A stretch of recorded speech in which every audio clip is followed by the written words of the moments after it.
Investigadores de la Universitat de València han diseñado nuevos sensores colorimétricos para la detección de cianuro de hidrógeno que presentan excelentes características de selectividad y límites de detección dentro de los rangos de seguridad comúnmente aceptados. Se trata del primer sensor colorimétrico de HCN gaseoso por reacción directa que, a diferencia de los sistemas empleados actualmente, no emplea metales pesados. En presencia de aire contaminado por cianhídrico, el sensor reacciona con un cambio de color de fácil lectura.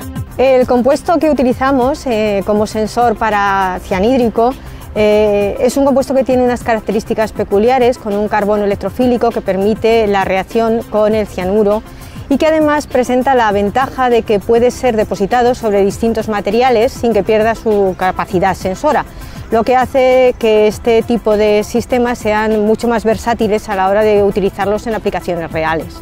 El cianuro de hidrógeno en estado gaseoso presente en el aire es una molécula contaminante, tóxica y extremadamente peligrosa. Se produce en multitud de industrias, por ejemplo, las fabricantes de madera, plásticos, acero, joyería, minería, petroquímica. El sensor desarrollado es sencillo, versátil y no precisa de equipamiento adicional ni fuentes de energía externas, por lo que puede utilizarse como dispositivo de seguridad personal, de seguridad ambiental en plantas industriales y como medida preventiva frente a ataques químicos. Comercialmente existen sistemas que se han utilizado para la detección de cianhídrico en aire, pero normalmente se basan en un análisis indirecto mediante el empleo de sales de mercurio.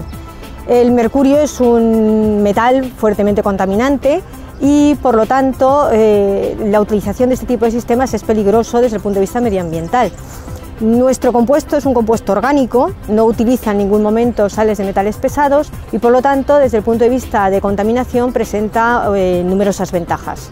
Además de ser respetuoso con el medio ambiente, el nuevo sensor cuenta con multitud de ventajas frente a tecnologías tradicionales. Es reutilizable, de bajo coste, selectivo frente a otros gases como monóxido de carbono, amoníaco o sulfídrico, y con un porcentaje de falsos positivos muy bajo. El grupo de investigación trabaja desde hace años en el diseño de sensores para la detección de especies peligrosas, tanto desde el punto de vista medioambiental como de la seguridad.